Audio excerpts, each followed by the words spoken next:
Welcome to the Gaggle, where we challenge and, if necessary, destroy media narratives. It is now 9:06 p.m. in Central Europe, and this is George Samueli. And I have to say, the days are getting really, really short now. I have to turn the light on very early, so it's really, we're heading towards that grim time in December. I mean, I'm always complaining about that, but that's what can I do? But anyway, welcome everybody. Thank you for joining me. This is our live stream, and we're living in this moment when the having a very good time for Trump and then the Trump supporters. So the news that's broken today is that Trump has asked the New York court, Judge Merchan, to set aside the verdict against him, the 34-count conviction, in light of the Supreme Court ruling yesterday. And so it should be set aside. And the implication there, obviously, is that the sentencing, which is supposed to take place on July the 11th, cannot now take place. And the Trump team has promised to file a motion, essentially, setting aside that verdict, and the Manhattan DA. Alvin Bragg has. I was about to say Alvin Singer. I used to make that mistake all the time, but now I've got better at it and say Alvin Bragg. I don't say Alvin Singer, but Alvin Bragg has indicated that he would have raised no objections to the postponement of the July 11th sentencing. So it looks like there isn't going to be a sentencing on July the 11th. And then in the meantime, so various figures in the Democratic Party, certainly no one very senior, have said Biden should step aside. I still maintain my position. I don't think it can be done. I don't think Biden will step aside. I think it's just more of a headache than a solution to the Democrats' problem. First of all the campaign money, and they've raised a lot of money, would have to be returned to the donors if there's a new presidential ticket. Even if he steps aside and Harris becomes the party nominee, and she names a running mate, that's still a separate ticket. So all of that money, and I don't know how many millions, would have to be given back to the donors, and then they'd have to start raising funds all over again. There's really very, very limited amount of time left, and there's just the real problem that the Democrats have. First of all, trying to bundle Biden off the ticket is well nigh impossible. If Biden doesn't want to go, he's not going to go, and they can't take those delegates. The delegates that are pledged to him cannot be taken away from him. They are legally bound to him. So even if they attempted to take away those delegates, that would just end up in a welter of lawsuits, in state after state after state. So that's just not going to be able to be resolved. And you just don't know what Biden will do if he starts resisting. He could get really nasty, So now, Biden, of course, could agree to step aside, but then the Democrats have to come up with a ticket that will be acceptable to everyone in the party. And I don't see how they can do it.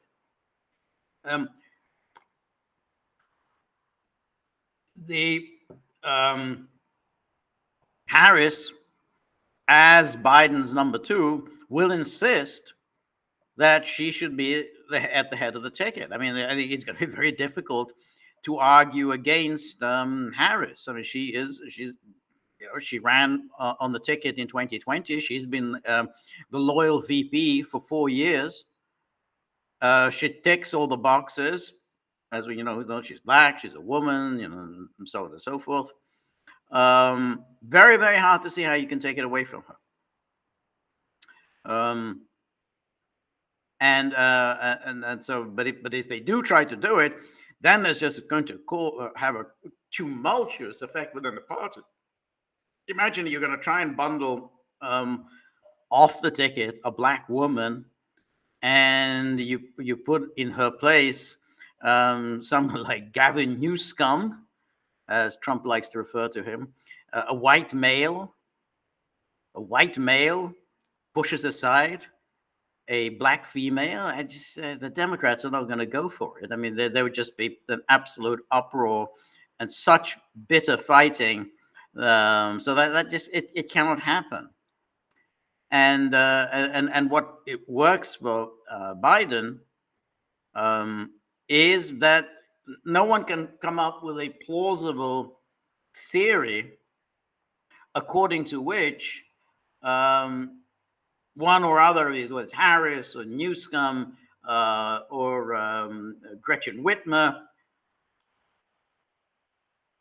that any of them has a better chance of beating Trump than Biden has. I mean, Biden, after all, as far as the Democrats are concerned, Biden won in 2020. Again, leave aside whether he did or not. The Democrats think that he did. And so they say, well, Biden has a track record. He won in 2020, and he has run for national office in the past. Gretchen Whitmer, I mean, she's never run anywhere other than in her own home state of Michigan. Gavin Newsom has never run outside of his home state of California. So they don't have any credible claims to be the nominee. So I think it's just they're stuck with it. I mean, the time to have bundled Biden aside was last year. They didn't do it, again, because they thought Biden is the best person to take Trump on. But now it's a done deal. There's nothing they can do with it. They have to then make the best they can, which is to claim that he just had a bad night. It was one of those things. Just everyone has a bad night. They'll say, look, Obama had a bad night in 2012. Reagan had a bad night in 1984. It happens, and that's all there is to it. But they can't just simply bundle Biden aside at this stage, and so they kind of stuck with it. However. And while Trump is riding high, I mean, the polls are working well for him. He's had these great rulings in his favor. I mean, he obviously had the big immunity ruling yesterday, but then on Friday he had that big ruling which kicked out the whole obstruction of an official proceeding part of the indictment against him. So that knocks out 2 of the 4 charges against him. The immunity part, actually undermines pretty much the rest.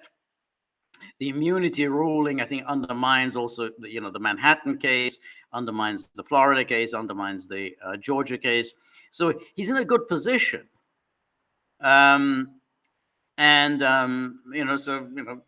he's had a few days. However, we know that the deep state and so on, they aren't just going to they're not going to just allow Trump to to take over.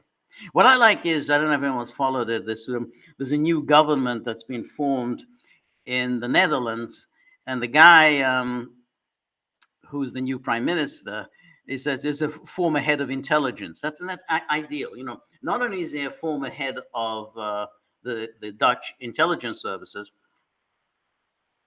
but he didn't even stand in the last election in November, the one that Geert Wilders' party won. So he didn't even stand. So it's wonderful. It's like you're having more and more of these types of government in Europe, where the new prime minister is somebody who didn't even stand in the election. So you have the populists winning, but somehow they don't get office. It's somebody who doesn't even run. You get a former intelligence chief, you get a central banker. Yeah, well, I'm prime minister now. Yeah, but you didn't stand for office. Well, it doesn't matter. I'm the prime minister. I'm creating this government of all the talents. So, this technocratic regime. So you kind of think, well, it's a little harder to pull stuff like this in the United States, and that's why I think that ruling, the immunity ruling, was so important in that the Supreme Court came up with. I mean, we talked about this many times before. I mean, of course, presidents have immunity for their official acts. I mean, that's the point. That's it's a given. You can't sue a president for his official act. You can't prosecute him for whatever terrible things he does. I say, oh my God, all these ridiculous people on MSNBC and CNN. Oh God, the Supreme Court has just said the president can murder someone. Imagine they said, yeah, he can murder. Newsflash: presidents have been murdering people for centuries. That's what they do. I mean, apparently, suddenly people have discovered, that's what presidents do. All presidents, they carry out assassinations. They carry out coups. They carry out invasions. They carry out mass atrocities. They carry out insurgencies in other countries.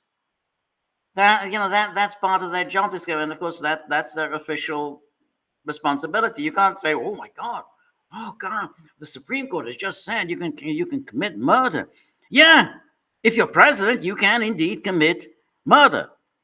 And that's what they did. I mean, Jack Kennedy, basically launched a campaign to assassinate Fidel Castro. I mean, we know all this. That all came out back in the 1970s during the Church Committee hearings, and all about the assassinations that U.S. presidents were engaged in. But that's part of the presidential system.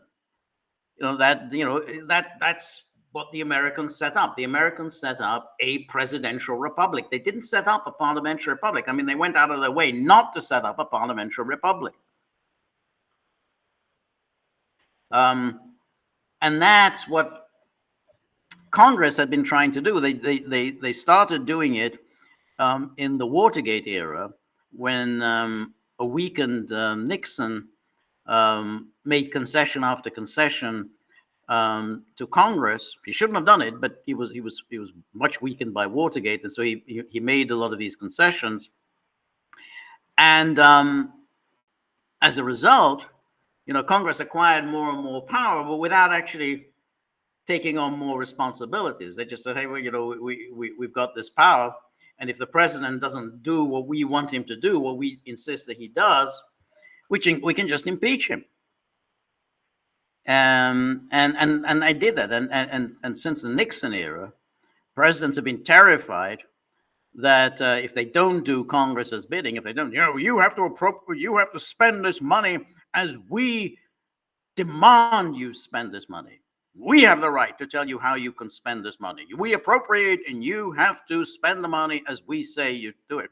It's absolute crap. That's what you get in a parliamentary system. In a parliamentary system, your parliament appropriates, and the government has to spend the money in the way that parliament deems appropriate. That's a parliamentary system, and that's exactly what the founding fathers didn't want in the United States. And I think it happened, disastrously in Watergate. Watergate was an absolute disaster in so many different ways. The whole issue of Nixon is a criminal. Anyway, Nixon was not a criminal. Nixon never did anything criminal. And even if he did, it still fell within his official responsibilities. Unfortunately, Nixon didn't make that case effectively when he was president. He said it to David Frost: if a president does it, it's not illegal. That he said it, but you needed to make that case at the time. But nonetheless, from that moment on, Congress has just been pushing and adopting those variety of legislation, insisting the president spends money exactly the way that Congress deems correct as how it should be spent. And they did that with Reagan. I mean, Reagan was also very afraid of Congress. So when they adopted the Boland Amendment, saying, well, not one penny of this money for Nicaragua, not one penny is to be spent on the Contras. And Reagan accepted it. He shouldn't have done it. Again, leave aside the question of the Reagan's policy on Central America, which I'm not defending. I think it was a terrible policy. It was a disastrous policy. But on that issue of the Boland Amendment, he should have said, no, absolutely not. You don't have the right to tell me how I'm supposed to spend this money. This is the whole point of having an executive.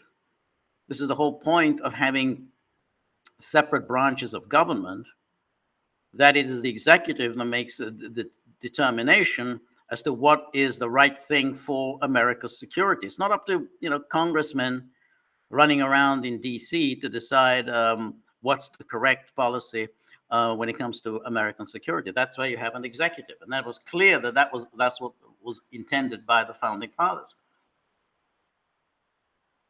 But Reagan was so afraid of Congress. Again, this is all part of that Watergate era. So afraid of Congress that he signed the Boland Amendment. He raised no objections to the Boland Amendment. He could have challenged the Boland Amendment. He didn't. Just like Nixon could have challenged the War Powers Act. He could have exactly said the War Powers Act is an unconstitutional invasion of the powers of the presidency. Congress cannot do that.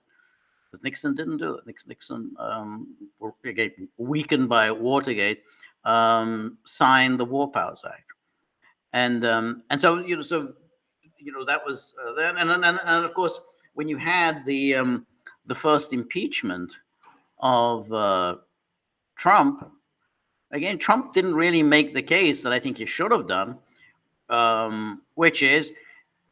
Because which is that Trump held up money that was appropriated, $500 million that was appropriated for Congress. So Trump held this up, because Zelensky wasn't playing ball on investigating the Bidens.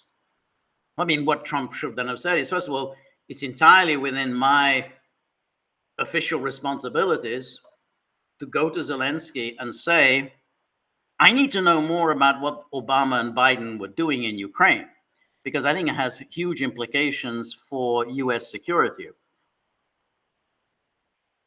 They were very heavily involved in the Maidan coup. They were very heavily involved with Burisma and Hunter Biden and Hunter Biden's friends. This is clearly endangering American security, so I need to find out what the hell was going on.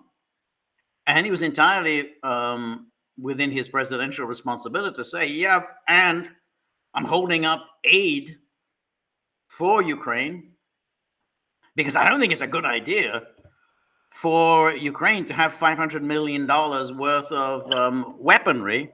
Because again, that might have implications for U.S. security. If you got $500 million worth of weaponry being used against Russia, that might just have implications for the United States, and that's what an executive is supposed to do. But instead of making that case in that first impeachment, he said, "Oh no, no, I didn't hold anything up. No, no, I sent more than everyone else. No, no, no, I was on the ball." And that's what all his defenders, all the Jim Jordan, there was, oh, it was never held up. No, no, no, all the money was that was appropriated for Ukraine. All of that money was delivered for Ukraine. They should have absolutely said no. I needed to hold it up. I don't care that Congress appropriated it. I don't think it's the right thing for U.S. security. I don't think it's the right thing to have a war in Ukraine with Russia with the use of American arms. I mean, that is exactly what he should have said. That's why I'm a president. That's what the founding fathers intended to have. They said separation of powers, a strong executive, and an executive that ultimately wasn't answerable to Congress. That's it.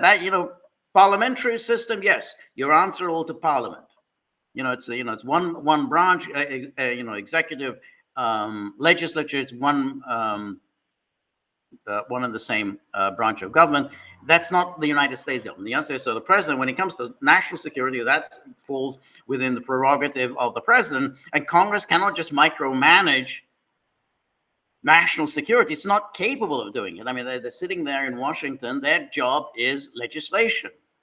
They don't do a very good job. They don't do too much legislating, but their job is definitely not micromanaging wars that have enormous implications for U.S. security. And I mean, that's been lost since Watergate.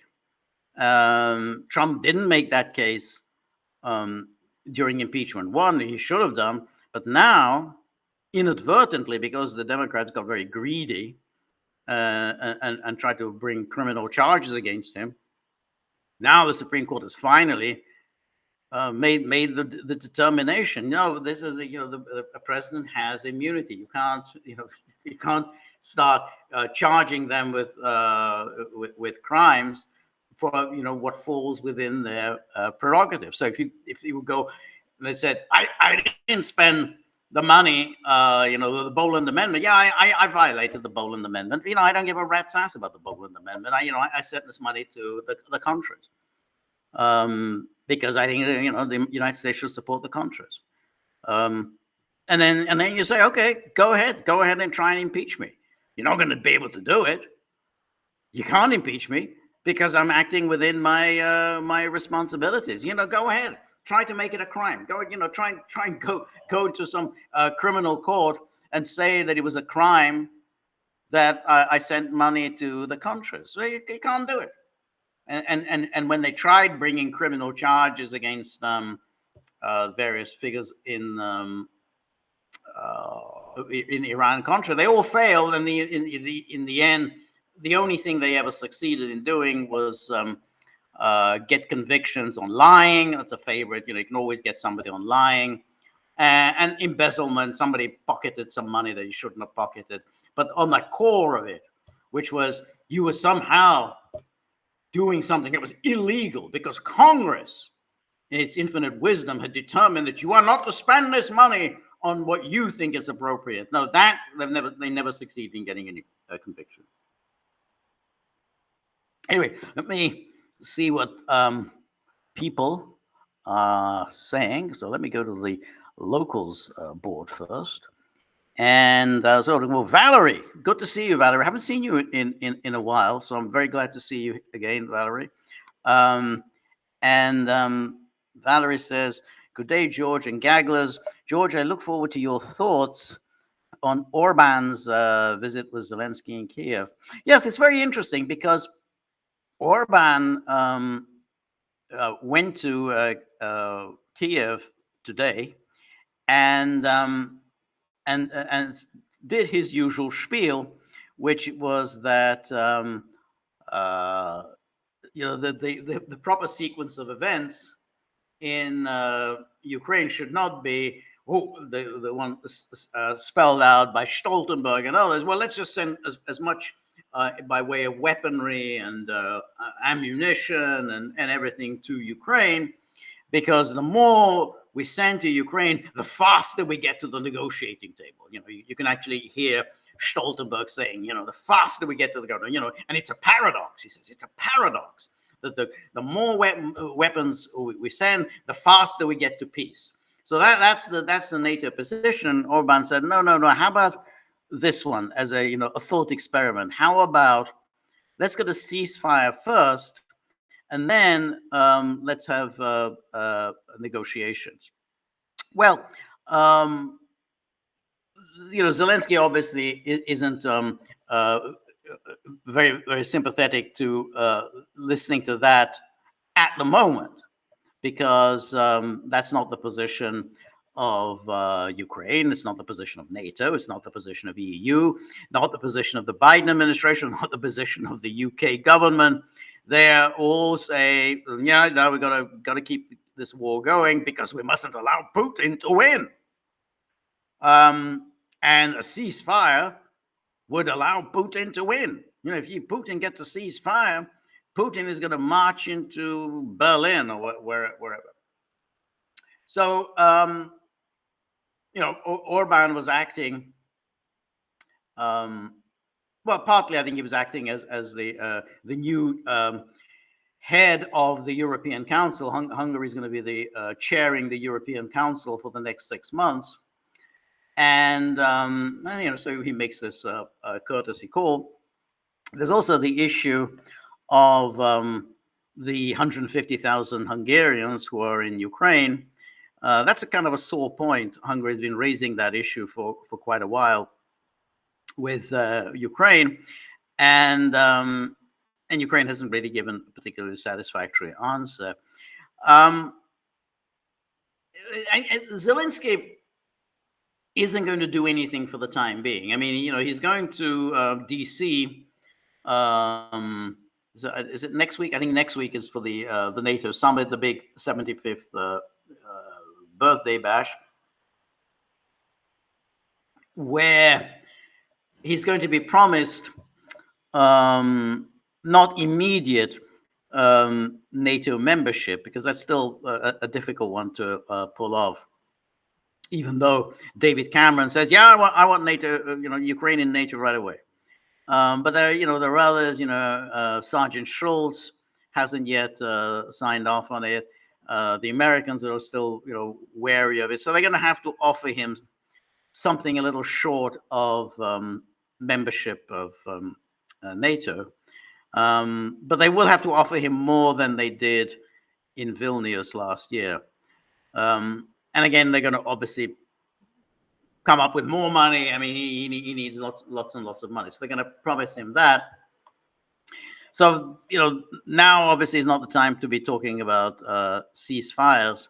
What I think is a more interesting issue, well, there are obviously two interesting issues here, which is Zelensky is obviously watching the U.S. election, and given what's happened really over the past week, it's not looking likely that Biden will prevail. The war and the arming of Ukraine, that's Biden's project. This whole thing has been a Biden project, and Trump, yes, he can say, well, I was the first to send lethal weapons. I sent a lot more than Obama did. And that's true enough. But nonetheless, it is Biden's war. And so if he's no president anymore, it's an open question. Will Trump pursue Biden's policies? Now, as you know, Trump is a very mercurial person. We can't really predict what he will do. He promised one thing in 2015, 2016 about getting out of foreign entanglements, no more of these wars, no more interventions. He spoke well of Assad. He spoke well of Saddam Hussein. Obviously, spoke well of Russia, but he didn't really act on it once he got into power. And in fact, he pretty much hired, the deep state regulars, the John Kellys, the Pompeos, the John Boltons, and the rest of that gang, and they pursued exactly the policy that you would expect those types of people to pursue. Okay, so that was in his first term. That doesn't mean he's going to do the same thing in his second term, because in his second term, I mean, he's obviously a wiser man, and I think he's surrounded himself, I think, with a different cast of characters, or at least that's how it seems to me, that it's a different cast of characters. I mean, he's got people like Kash Patel around him. They, will not pursue a kind of, we need to win in Ukraine. We got to win Ukraine. We have to stop Putin. So that's obviously, has to play in the thinking of Zelensky, that in just a few months' time, you might be dealing with Trump, and he has said some very unflattering things about Trump. Now, he had also said unflattering things about Biden, but this whole policy in Ukraine is so much a project of Biden's that Biden could overlook the things that Zelensky had said about him. I don't know if Trump will overlook that. So that's a real issue of uncertainty for Zelensky, and he may well start thinking that I could be having Trump as president. It might be a good idea for me to start negotiating sometime before January, because on January the 20th, I might get an unpleasant surprise, and with Trump saying, you know what, I don't want this hanging over my administration, because that's just going to be another 4 years wasted fighting this war in Ukraine. It's Biden's war. I don't want this to become Trump's war. So that's a possibility. I'm not saying that that's a done deal. I mean, I get very tired of people like Michael Tracy who claim to know what Trump is going to do in his next term. I mean, just because Trump did this during his first term doesn't mean he's going to do the same thing in the second term. And this nonsense that, he signed off on that $61 billion package for Ukraine. Without his Trump, there would never have been that $61 billion. This is the argument Michael Tracy makes. It's absolutely untrue. The $61 billion appropriation, it was bipartisan. Trump signed off on it, but it wasn't his. It was Mike Johnson. Johnson was going to go ahead and do it. Trump, he wants to have good relations with Johnson. Johnson is one of the leaders of the congressional Republicans. Why pick a fight with Johnson? He didn't. Trump didn't particularly go out of his way one way or the other. He just said, "Okay, yeah, I support Johnson. Johnson's a good man." But it was Johnson's policy. It wasn't Trump's policy. And the idea that, if Trump had come out against it, it wouldn't have happened. Of course it would have happened. Of course it would have happened. The votes were there. 100% of the Democrats were going to vote for that $61 billion. So they only needed a handful of Republican votes to get the 51% needed to pass. And even with Trump's acceptance of the $61 billion, even with that, more than half of the Republican conference voted against that appropriation. So the idea that, it wouldn't have happened if Trump hadn't signed off on it. Of course it would have happened, but even with Trump signing off on this $61 billion, even with that, more than half of the Republican conference voted against it. So I just think that's just it completely misconceives it. Just so to get it's a good talking point. Trump is just going to be as bad as Biden on Ukraine. It may or it may not be. I mean, we just can't tell. But anyway, if you're Zelensky, however, you have to wonder which way Trump's going to go. Once he's in office, because as I say, if he's sensible, he's not going to want this hanging over his head for the next 4 years, because that's just, it's going, in no time at all, it will be Trump's war. He's going to say, this is Trump's war. Ukraine is Trump's war. All the Democrats will start attacking him for exacerbating this war, risking nuclear annihilation, and so on.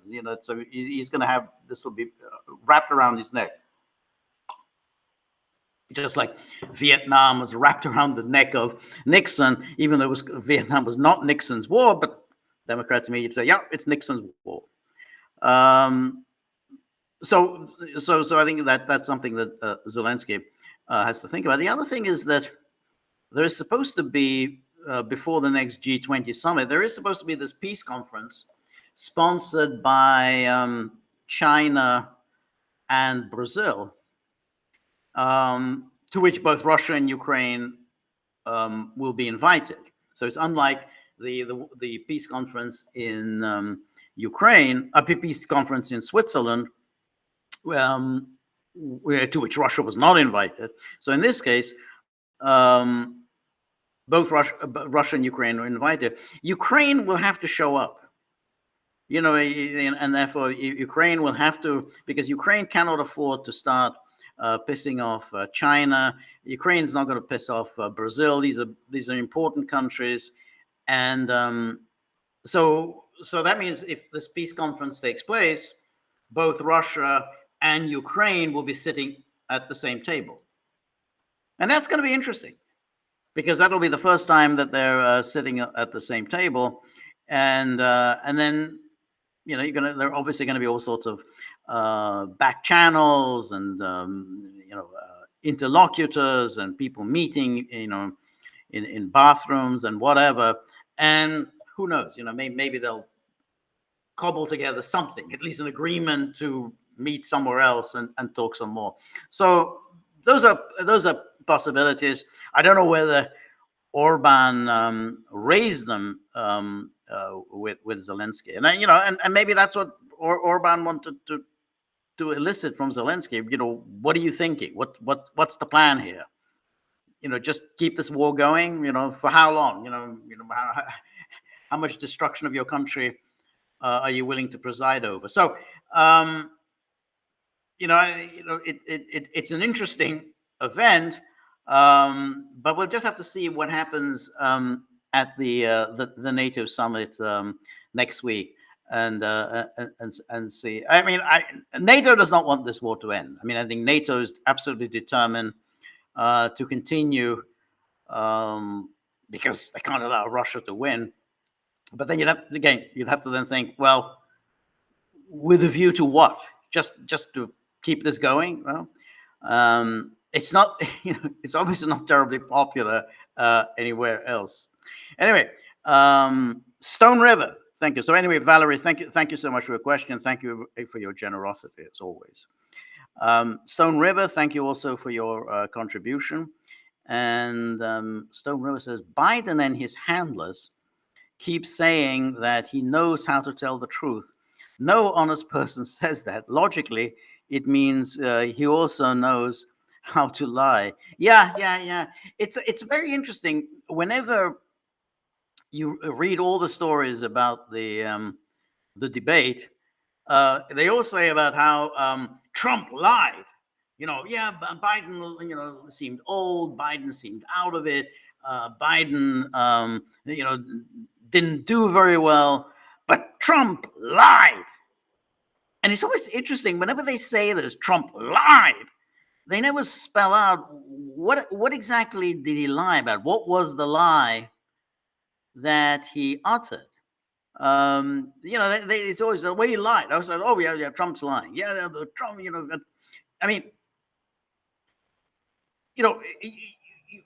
politicians, obviously, they exaggerate their accomplishments.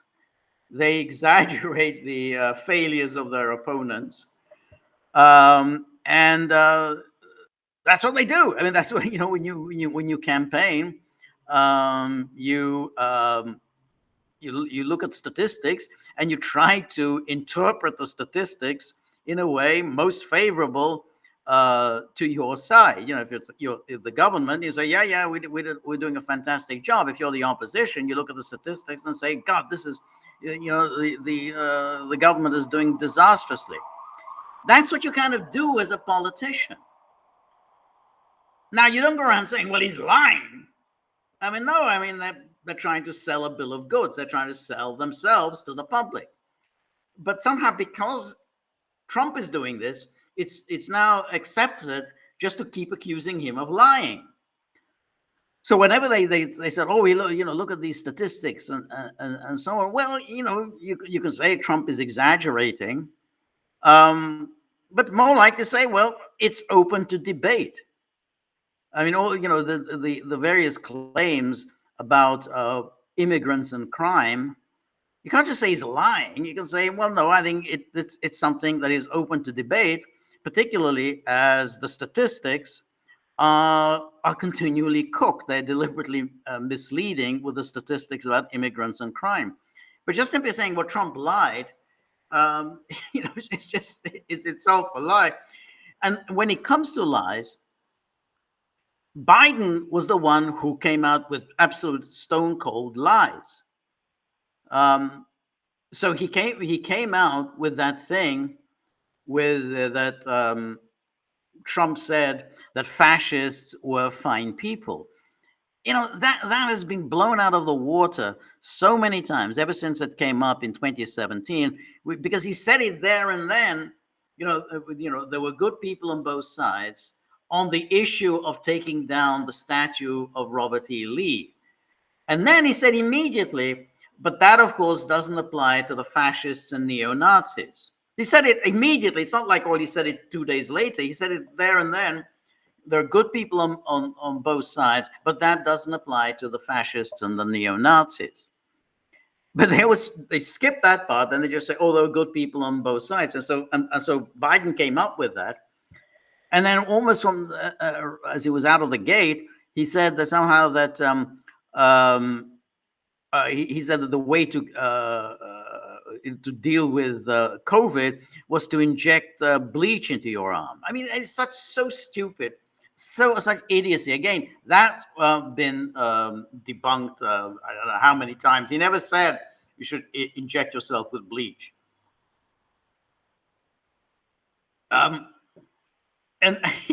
But no one ever even mentions that. They say, well, Trump lied. These were stone cold lies by Biden. Leave aside all the lies that he peddled in 2020 when he said about Hunter Biden's laptop was Russian disinformation. He knew perfectly well, even in 2020, that this was Hunter Biden's laptop. And he knew perfectly well that these 51 intelligence agents didn't say that this was a Russian disinformation operation. They said it has all the earmarks. They use that word, earmarks, of a Russian disinformation operation. They didn't say that it actually was a Russian disinformation operation. So, Biden, absolute liar. And that's leave aside his whole career, of plagiarism, of making up ridiculous stories about how he was arrested in South Africa, en route to see Nelson Mandela, and everything else. And so to say, well, Biden, yeah, he was, he was a little out of it on debate night, but at least he's a decent person who always tells the truth. I mean, that's absolute rubbish. He never tells the truth. I mean, he's an absolute liar. But the whole idea that he's some decent person, how can you be a decent person if there's you have a track record of being a plagiarist from your earliest days? If you have a track record of essentially enriching your family using your position in DC to make make your family rich, because that's all it was. They weren't actually doing any work. It was an absolute just influence peddling operation. How can you call somebody like that decent? But that's they wanted to go with that story, and they said, oh, Trump is a liar, but but Biden is telling the truth. Cynthia, Good to see you. We missed you yesterday, Cynthia, during the screening. Because somehow no screening is quite complete without Cynthia providing us with expert commentary about the making of the film, about the actors, and all sorts of fascinating detail. And so we were watching Hoffa yesterday, and I was looking forward to Cynthia's take on the film and about Hoffa himself. So we missed you. But anyway, Cynthia, thank you very much for your generosity. And Cynthia says it's just a shame that I'm All Right, Jack didn't make the cut this time. No, that's the second time I'm All Right, Jack has failed. We put it into the ballot and they keep voting. It's like somebody keeps running for president, and every time he runs, he's unable to make it. Anyway, didn't make the cut this time, nor even the last time. Exactly. It really is an extraordinarily good film. I agree, absolutely. Putting all the others to shame, in fact. Plus, it's full of old British words and phrases that you never hear anymore. That alone makes it worth watching. I couldn't agree more, absolutely. So why don't you put it up for a vote again among other similar British films? They don't need to be comedies either. Okay, that's a good idea. Yeah, putting up some British films. Okay, yeah, I mean that's a very good idea. But if you want to suggest some films that you think we should put it in competition against them. So you're absolutely right. I mean, it's full of a lot of British words and so on.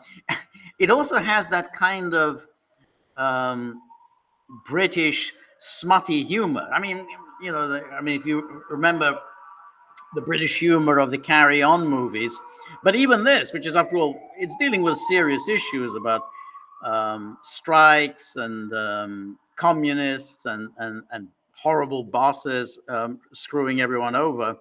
But even here, they have to put in a lot of this sort of smutty humor. And I think it always works very well with the with in these films. So I mean, I don't want to repeat them now, but you'll notice them as if you see the film as you're going along, that he's constantly making these types of joke, and it just moves the whole film along in a very crisp place. And he had all of those actors from the British cinema of the 40s, 50s, 60s, and in some cases 70s. Richard Attenborough, Peter Sellers, obviously, Dennis Price, Ian Carmichael. I mean, all these actors. It's funny, they made an awful lot of films.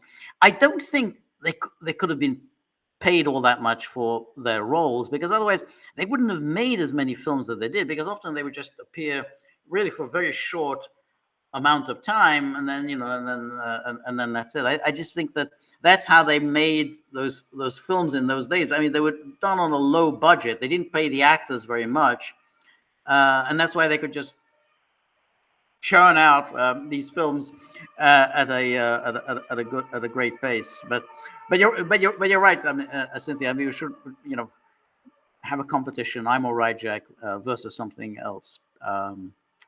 Some other British films. Anyway, Cynthia goes on. On the Waterfront is another superb film, but it's hard to overlook the awful fact that Elia Kazan only made this film in order for him to justify having 8 or so of his former friends and colleagues blacklisted. I suppose he was trying to rid himself of any guilt for having them ruthlessly throwing under the bus like that. So the only reason I'd want to watch it here is to hear your thoughts on Kazan concerning this Red Scare union bashing film he made in 1954. Well, that's right. I mean, it wasn't just Kazan, because Kazan was the director.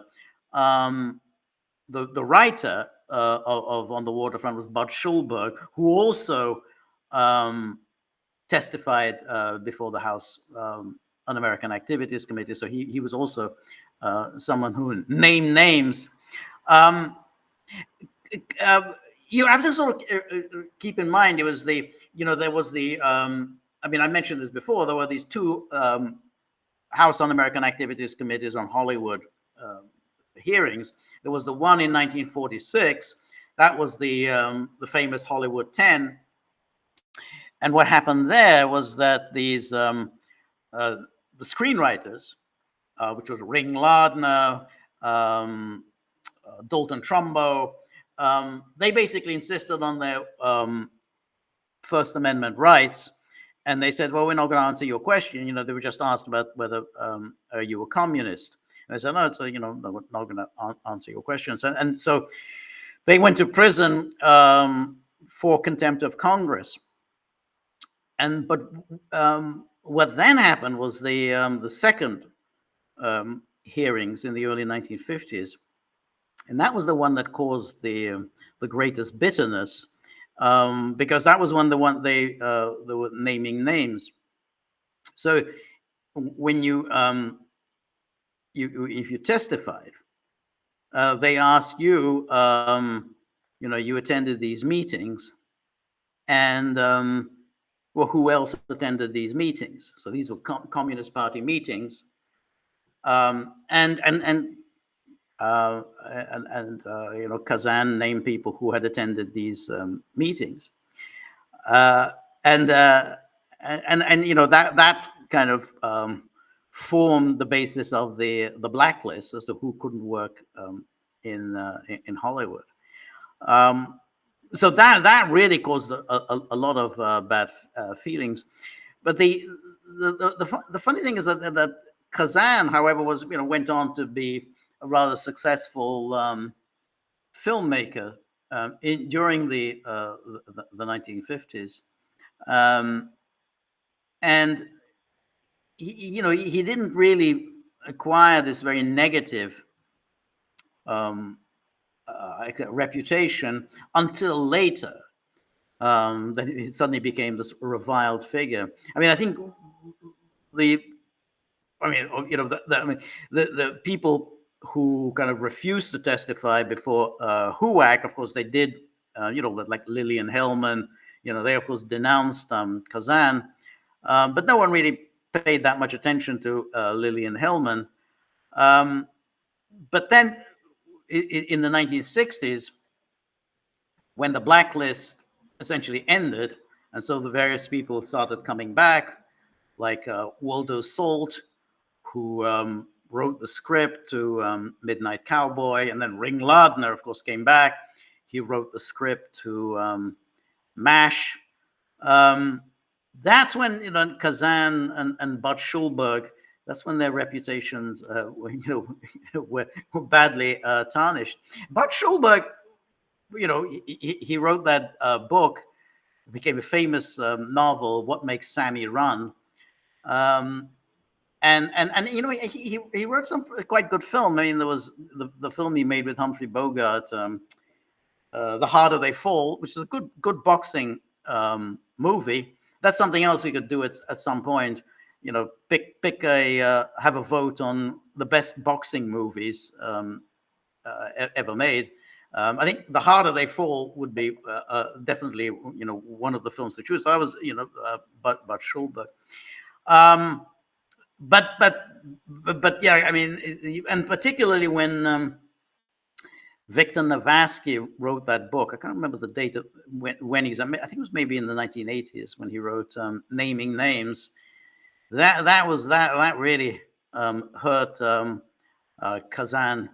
And if you on YouTube, you can find a kind of a late-ish interview with Orson Welles.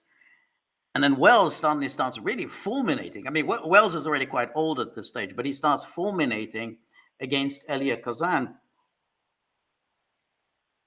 And he was, I thought it was rather strange because, Welles, was obviously a kind of a fairly liberal kind of figure in Hollywood, but Welles had never been that political. It was just he was just a liberal. Something that no one had ever accused Welles of any communist sympathies. I mean, the guy took a commission from David Rockefeller to make that film about the Rio Carnival, whatever it's called. It all came true, or it must be true, or whatever. But you got a lot of money from David Rockefeller's. This is part of the big American propaganda effort to get Brazil on America's side in World War II. So, that's who Wells was. I mean, he was, in with the Rockefellers. But what's interesting about Wells talking about Elia Kazan is just how angry he was. He was so angry about what Kazan did in naming names, and but he also gave due acknowledgement that he was a fine film director, and he discovered talent. I mean, there's no question. I mean, Brando, whatever you think of Marlon Brando, but he was discovered by Kazan, and Kazan, had him when he was a theater director in New York. I mean, he used Brando in Streetcar Named Desire, and of course he brought him over to Hollywood and had him a Streetcar Named Desire, and that was a kind of a stroke of genius on Kazan's part, because I never thought Brando was particularly right for that part of Stanley Kowalski, but he saw some kind of a charisma about Brando, so irrespective of whether he was right for the part or not. But so that's that was, but I think we talked about before, Cynthia, when he got that Kazan got that Lifetime Achievement Award, which was a really a controversial step. Again, I mean, this happened, I think, 1999 or 2000. So you're talking about something that happened more than 40 years earlier, and it still causes that amount of bitterness about that. And again, it's kind of a strange thing, because Kazan, and in fact, at the House Un-American Activities Committee, they were only concerned with communists. They weren't concerned with anyone else. So they weren't going after liberals or lefties or whatever. They were focused entirely on communists. So Kazan was saying, no, and the people who came and testified before HUAC, there was a very narrow focus, which was who are the people that are communists. You attended these communist meetings who were communists, and even then they needed confirmation from someone else. So in other words, you couldn't go in public and say, well, I think this guy's a communist. You said there had to be somebody else who said, yeah, I saw him at these meetings. And so it's a remarkable phenomenon, because by the time of the 1960s and 70s, 80s, and so on, really no one cared very much about the communists. No one particularly liked the communists. But it was somehow that issue that acquired all this bitterness. Even though when we think of Hollywood liberals, the people who are famous for being Hollywood liberals, they really they were never had any interest in the communists. You think of Henry Fonda, Humphrey Bogart. They were just liberals. But just that whole thing of naming names, even though, as I say, they're talking about events from more than 40 years earlier. It just caused this extraordinary bitterness, so that as we talked about before, when he came on the stage to accept his award, he was surrounded by Robert De Niro and Martin Scorsese, and so they was the two tough guys. And I remember Chris Rock, I think, was there, and he made some crack about, oh well, maybe De Niro should have sort of punched him or something like that. I can't remember the details, but he should, hey, he should have he needed a beating or so. It's something like that. Yeah, but so it just shows the extent to which you get certain ideas acquire a kind of a fashionable resonance, not because they have any particular interest, communism and so on, but somehow, well, this is how you show yourself to be virtuous. I remember there was a film made in the early 90s, and I wrote about it, I think, for National Review. It had Robert De Niro in it, and it was about the HUAC. I think it was called Above Suspicion, Beyond Suspicion, or something like that. Robert De Niro was in it, and George Wendt was in it, and again, the De Niro character was testifying before HUAC, and the thrust of it is, oh, he's being persecuted by the committee and whatever, even though he said, no, I'm not a communist. No, I had never had any interest in communists. But this is how they presented it then in the early 1990s, to suggest, oh, they're just calling people communists. They weren't really communists. But that, of course, I mean, I'm not defending HUAC, but if you're going to talk about HUAC, then you have to at least acknowledge that they only went after communists, and it was very specific, which was that you were there, you were a communist, you attended these communist meetings, and that at least two people could identify you as being a communist, and so therefore you didn't get to testify before HUAC unless they already had evidence that you were a communist. So the suggestion of this film by the director of that film was Irvin Winkler, who was the producer of a number of the Scorsese films. But he had, again, De Niro, and the suggestion was, oh yeah, they were just bringing in all these liberals, kind of vaguely lefty people were testifying for HUAC. That simply isn't true. And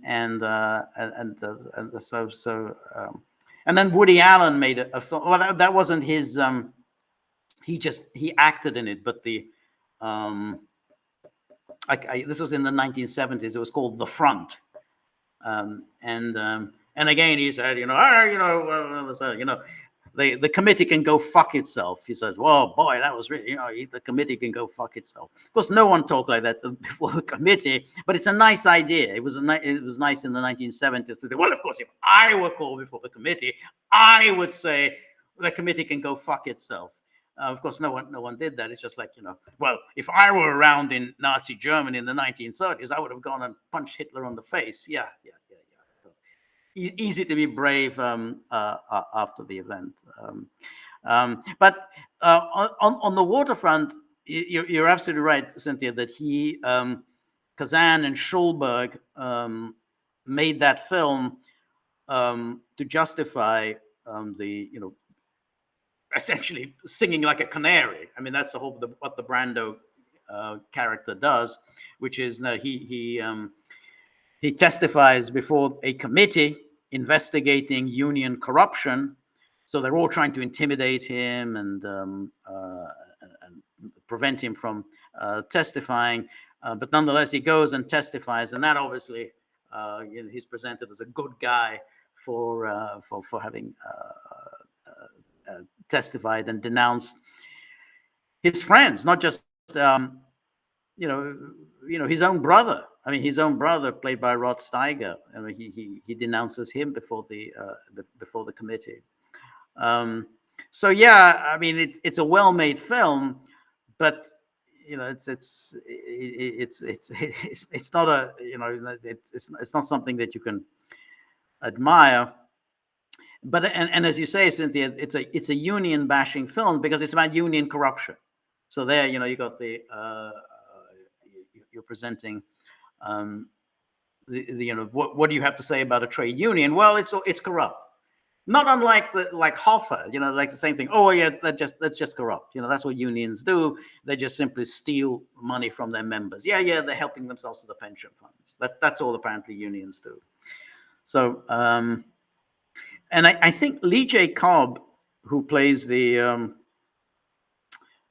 corrupt union official, I think he also testified before HUAC.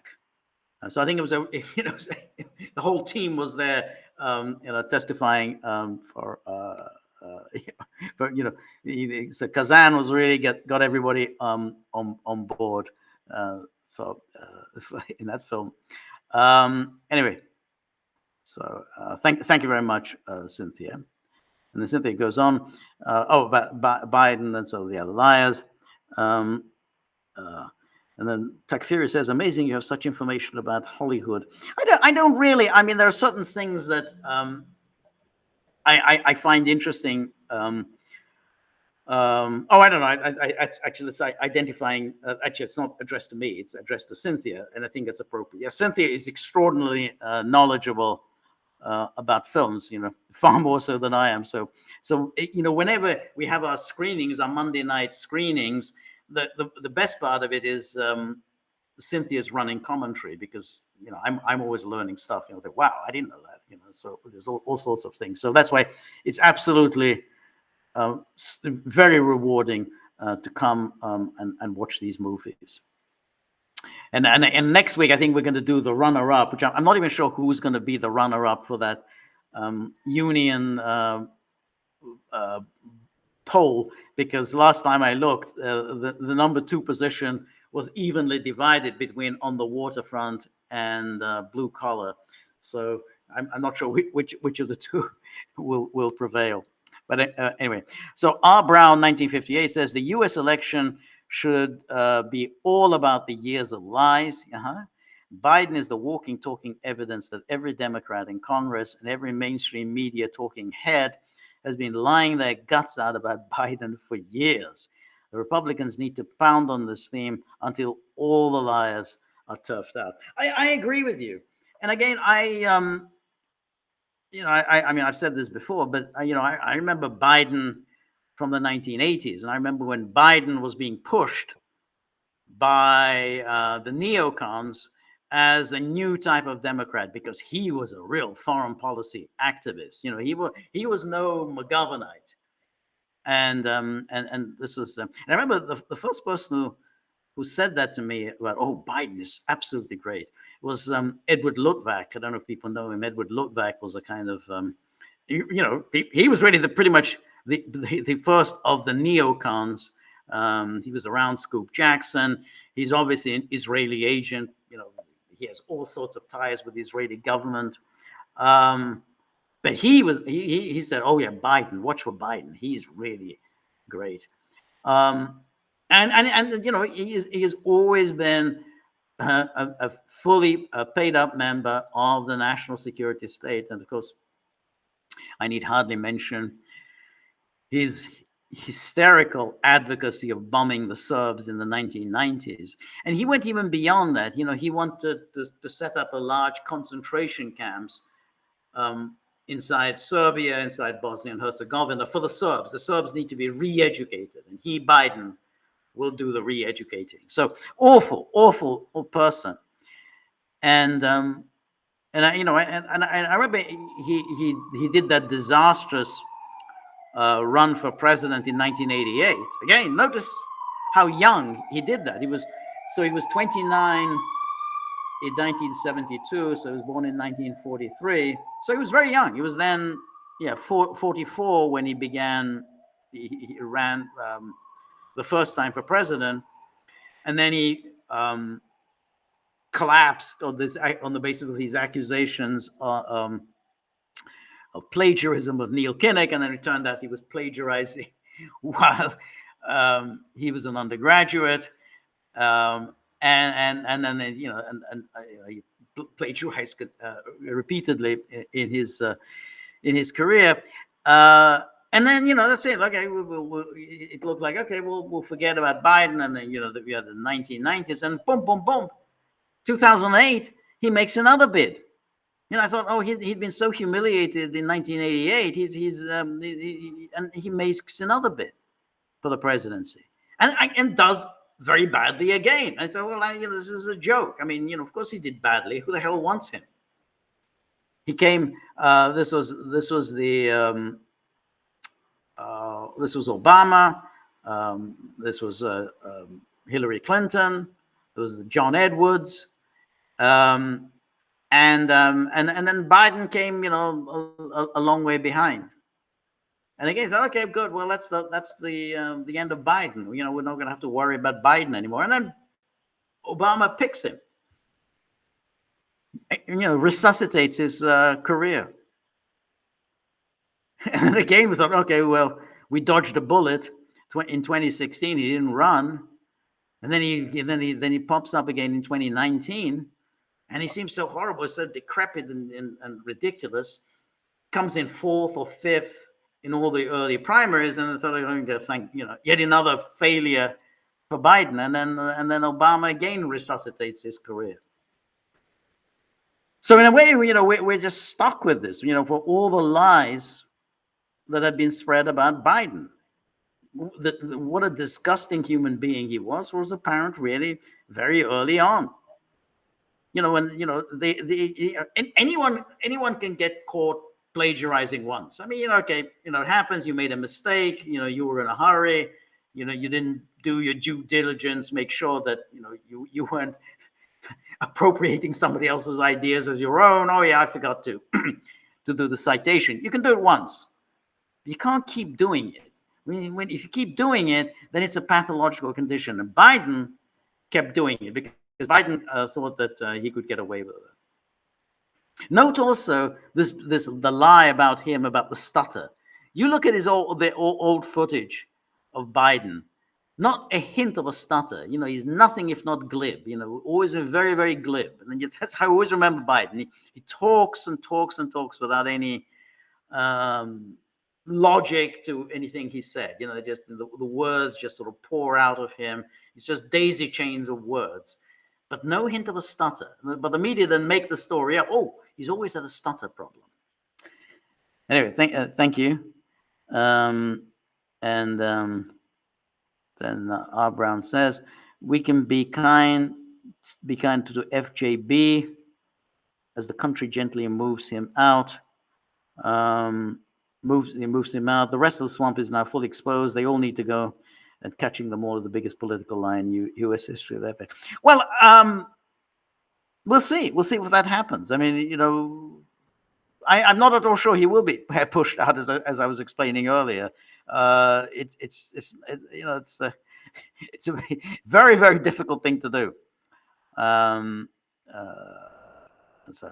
then R. Brown says, I thought the Democrats have super delegates that can be manipulated to get whatever results they want. Didn't they use super delegates to pick Hillary and then Joe in 2016 and 2020?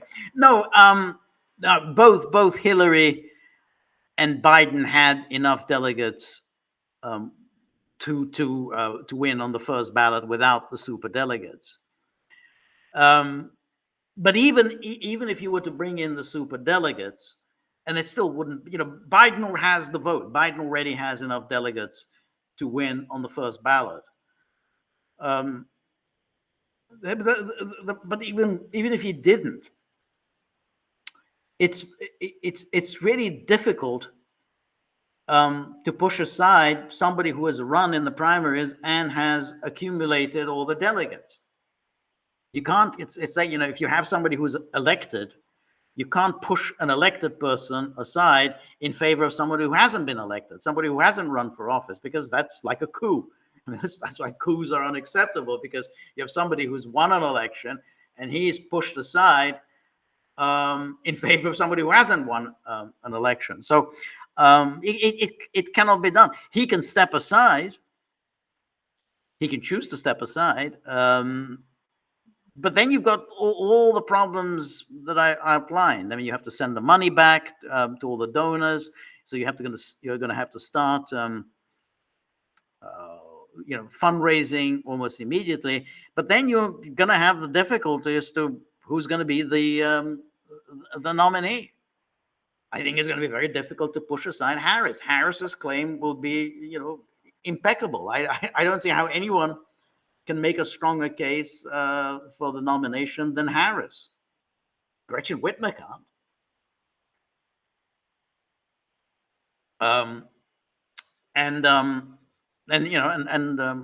Gavin Newsom can't. So anyway, and so if the Democrats go into election with Harris, I think they're in a worse shape than they would be if they went in with Biden. Anyway, Robert, thank you very much. Always good to see you. Thank you for your generosity. So Robert says, the biggest Biden lie of all is that it's Biden who's exercising power of the presidency. The actual power is wielded by some increasingly desperate gang of neocons, more than capable of pushing unspeakable, dangerous escalations now that a Trump victory looks inevitable. I think that's an excellent point. Absolutely, I agree. With the more it looks like Trump is heading towards victory, the more dangerous the situation will be. There's no dangerous in the Middle East, dangerous in Ukraine, because now the people who are facing a very real prospect of getting the boot,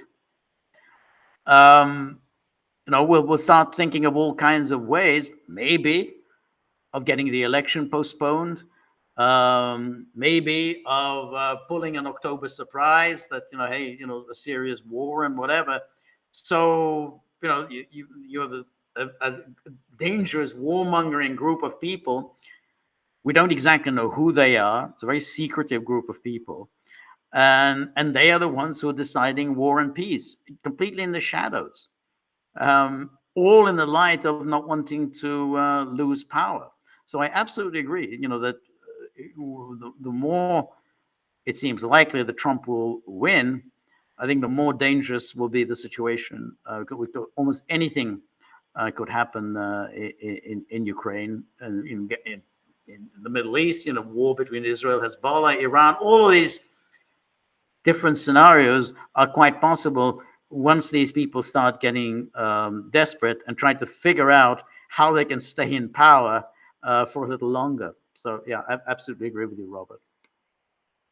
R. Brown says, what's your view on the down ticket implication of the senile Biden on full display, which evidences that the entire Democratic machine has been bold-faced liars for years? Well, that's I think the unknown. I mean, you have to then wonder, the Democrats who kind of who vote for Biden will will do it without any kind of enthusiasm, but they will show up and vote just in order to keep Trump from power. I mean, that's the only incentive they have to vote or to show up at the polling booth, namely to keep Trump from office. So there's still an incentive for them to vote. I mean, however much they look at Biden and say, "Oh my God, this is awful. He's terrible," but none of them. You ask any of them, well, okay, any Democratic voter, okay, fine. Whom would you like to see at the head of the ticket? And then they can't name anyone. I mean, all these people we talked about, like Gretchen Whitmer. Who the hell knows who Gretchen Whitmer is? I have difficulties remembering her name. I mean, I can see her face. I remember her face. Very unappealing face. And just a very unappealing person, very unappealing politician. But I mean, how can you say, oh, well, let's push aside Biden in favor of Gretchen Whitmer? I mean, it makes no sense. So I think people will show up and vote for Biden just in order to keep out Trump. And of course, once you show up, then of course you have all the incentive to vote down ticket. The down ticket issue arises if people don't vote. I mean, if people don't bother to show up, then of course they don't vote for the down ticket. So, but I tend to think that they may still show up just in order to keep Trump out. There's also the other aspect of it, which is, what about the mail-in voting? I mean, all those innovations from 2020 are still in place. All the mail-in voting, the early voting, the drop boxes. So there's still the whole issue of election fraud that hasn't been sorted out. So there's still a possibility of massive fraud, whether it's for Biden and the down tick and everyone, because America has not sorted out this election issue. So given the high propensity of fraud, that could well happen.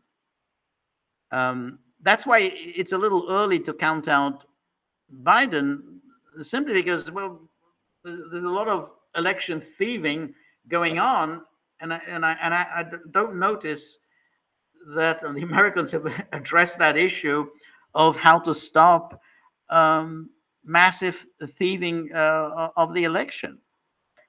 So and Biden probably will make that case, or Jill Biden or whoever will make that case to anyone who comes to see him. You got all these governors or congressmen who come to the White House and express their concern about the election and say, yeah, but there's we still have all this mail-in voting, we still have all the drop boxes, we still have a decent enough shot at winning. Anyway, Cynthia, says, you're so talking about, in answering to a question about Hollywood, it says, about information, I really don't. I just have enough free time to study such things, which I'm glad to do since it's a lot of fun for me to do. Yeah, and it's a lot of fun for us because, I think, Gagglers are really interested in older movies, and there's also, a lot of interesting material. So, we're always learning a great deal from Cynthia. And Cynthia says, it's funny, yet not so funny, George, how the story suddenly shifted from the GOP needing a replacement for Trump if he gets locked away in prison, to the Dems now needing a replacement for Biden if he gets locked away in a nursing home. Surely this doesn't reflect or foretell life in America. Yeah. It's very funny because, it could be that in 4 years' time, the 2028 election, we might have two relatively normal candidates running, people in their 40s and 50s, the way we used to have them. One's a kind of a liberal centrist Democrat, one's a kind of a America First Republican, and it'll be an election. But the thing is that, now that I think of it, it's getting harder and harder to have normal elections in the United States. I mean, apart from what I was just saying, there's just so much scope for cheating. I mean, it's a joke. I mean, it really is a joke. I mean, other people have said this, but it's a joke that you can vote without showing a photo ID. I mean, it's ridiculous. You can't do it anywhere else, and you can't prove that you are an American citizen. If you can't prove you're an American citizen, you should have no business voting. And so that's it. And then you have this long, protracted, interminable counting of votes. I mean, you don't have this anywhere else. So as long as you have this, you not have any normal elections or updated electoral rolls. I mean, the Democrats will fight ferociously against updating voter rolls, against photo ID, against mail-in ballots. They're gonna fight for all of these things because that's how you steal elections. So it's hard to see how you can ever get back to normal elections. And, even if, let's say, 4 years' time, and you have, let's say, J.D. Vance is the Republican nominee, we know what's going to happen. We know what MSNBC will do. We know the massive operation that will go into effect to attack J.D. Vance. I mean, they did it to Romney, and, a dweeb like Romney They went into a whole operation against him, digging up some story about him. I don't know if you people remember about at school when he was 16 years old, he bullied a boy who was believed to be gay. I mean, Romney said he doesn't remember this episode. And, we don't know whether that episode is true or not. But what the hell are we doing? Digging up what somebody was doing in school when he was 16. Oh, he bullied a boy he thought was gay. I mean, but that's, it's not what American politics have devolved into. So I don't know whether we can ever get back to normality. I mean, I don't think it's ever going to be quite as extreme, whereby, as you say, one person seems to be, has a good chance of being imprisoned. But after what happened today, maybe the chances are much diminished. And then another one going to be locked up in a nursing home. But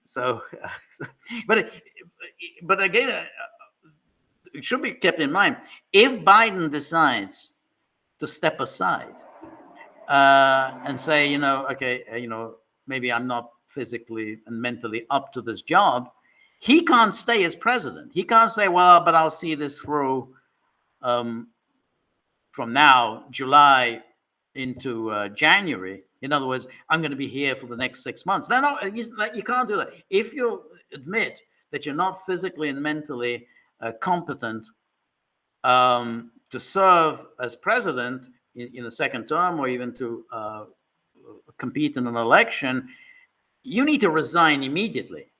So the moment he says, I'm stepping aside, he then has to resign the presidency. Because then you say, yep, hey, you can't very well, have your finger on the button if you can't even,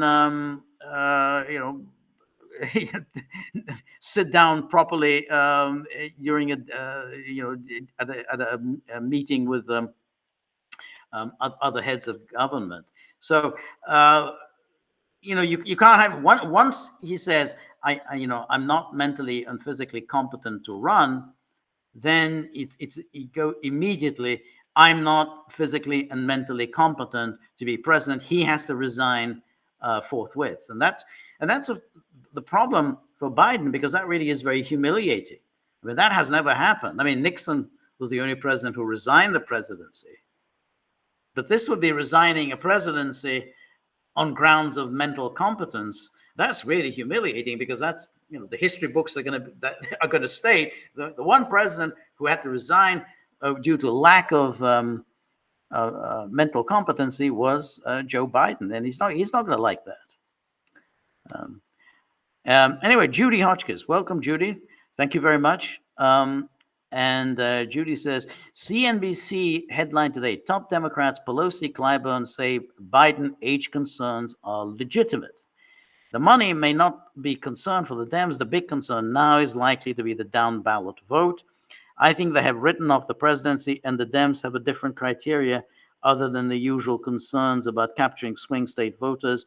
They might look for someone that is popular in the states that have critical Senate races or have significant numbers of toss-up congressional races. Well, yeah, I mean, obviously, the business about the top of the ticket is you've got to get people to show up to vote. I mean, that's the most important thing, because if you don't have anyone that you're enthusiastic about at the top of the ticket, there are people who are just not going to show up. Because there are people who only show up for the presidential race, and they don't even bother to vote down ticket. So that is an issue. Now, I tend to think Democrats will show up and leave aside all the issues about the cheating and everything else, but there's still what mobilizes, what energizes Democrats is not Biden, but to keep Trump out. That's not going to change, however much they look at Biden and think, oh well, this guy is so decrepit, because that was also true in 2020. And while I don't believe he got 81 million votes or anything remotely like that, he still managed to get people to show up to vote just in order to keep Trump out. And you say I think they've written off the presidency. I'm not sure about that. The presidency is the key. It's always that's the prize. Yeah, I mean you can obviously say the legislatures and so on are important, but the presidency is always the prize. It might like Obama. He lost Congress. He lost the House in 2010. Then he lost the Senate in 2014. But he was still the Obama presidency. The Democrats still felt during those years that they controlled the government, because if you have the presidency, that's how you control things. Same with Clinton. Clinton lost he lost control of the House and the Senate within 2 years. 1994, the Republicans captured both the House and the Senate, but it was still the Clinton presidency. That was still the Democrats. Hey, we still have that. So I don't think anyone ever writes off the presidency, because that's the big prize. And I think the cooler heads among them, the various Norm Eisen, and who think of these things, they still consider that they have a shot at winning this. Obviously, they know exactly how to steal elections. They've perfected it over the years. Not just they themselves, but Democrats have been very good at this for many years. So they can say, yeah, we can steal this fair and square, and so there's no need to panic. And because the moment you try to push Biden aside, even if he voluntarily steps aside, then you create a crisis within the party, and then you're going to have a real difficulty in having in winning in November. Because if there's going to be a fight, anyone tries to take it away from Harris, there's going to be so much bitterness. Hey, you're taking it away from a black woman. So it's still better off, you have the avuncular Biden, and maybe Biden will give some kind of a vague promise, which he did, incidentally, when he was running in 2020, that he will step aside. Biden did promise that he would be a one-term president. And people bought into it. I didn't, but people bought into the idea that he would be a one-term president. But maybe he can make some suggestion that, well, maybe I won't serve out my full term. And that might calm some people down. But, I just think that the Democrats aren't going to give up on the presidency. And I think they still think they have a lot of arrows in the quiver to pull off a victory in November. But thank you very much, Judy. And we have Takfiri Hunter says, Alex Jones and Robert Barnes have made it public that the American people will know if Trump is for real by his VP pick. The VP is the key to cleaning up the Zionist lobby. It will take 12 years from. Well, yes, that's what Alex Jones and Robert Barnes said. I don't think they meant the Zionist lobby, because Robert Barnes certainly is very sympathetic to Israel. Well, as is Jones, but not to such an extent. That's an interesting argument about whether we'll know whether Trump is for real, whether this new Trump 2, is different from Trump 1, according to whom he picks. Because if he picks Marco Rubio, which I don't actually think he will,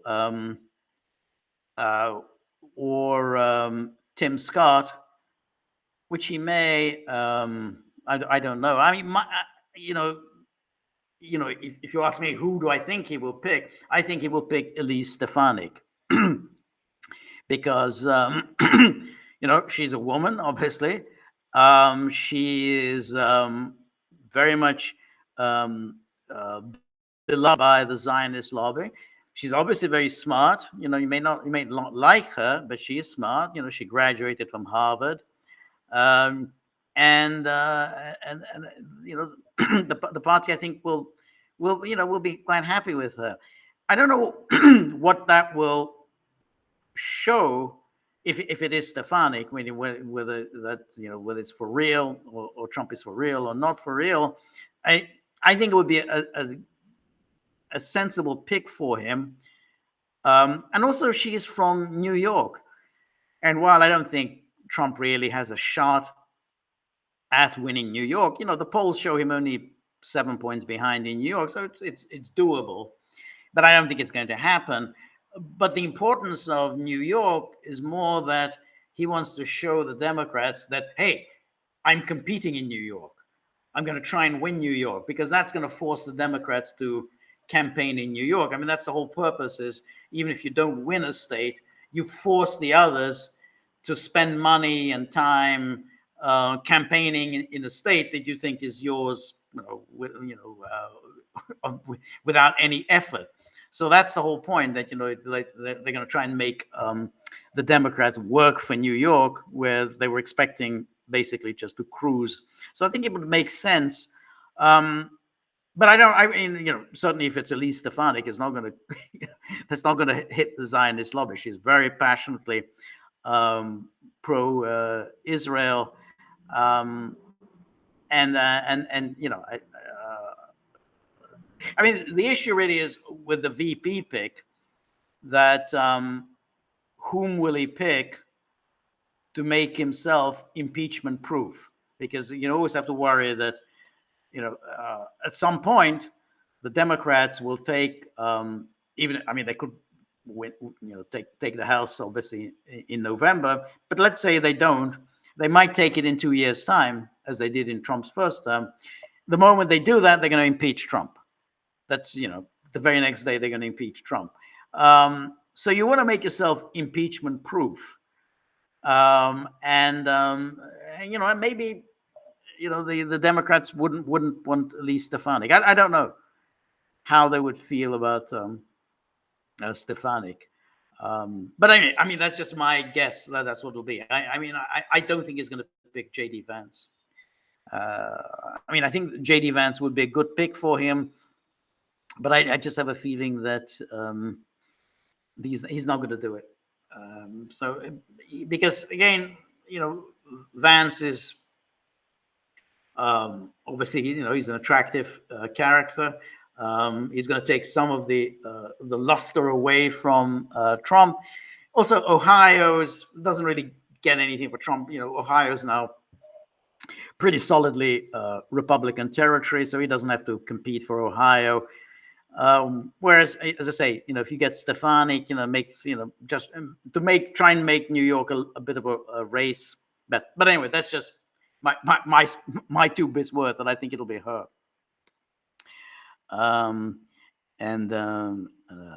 Okay. So then Judy Hotchkiss says, super delegates are only 15% of the total delegates. Yep, absolutely.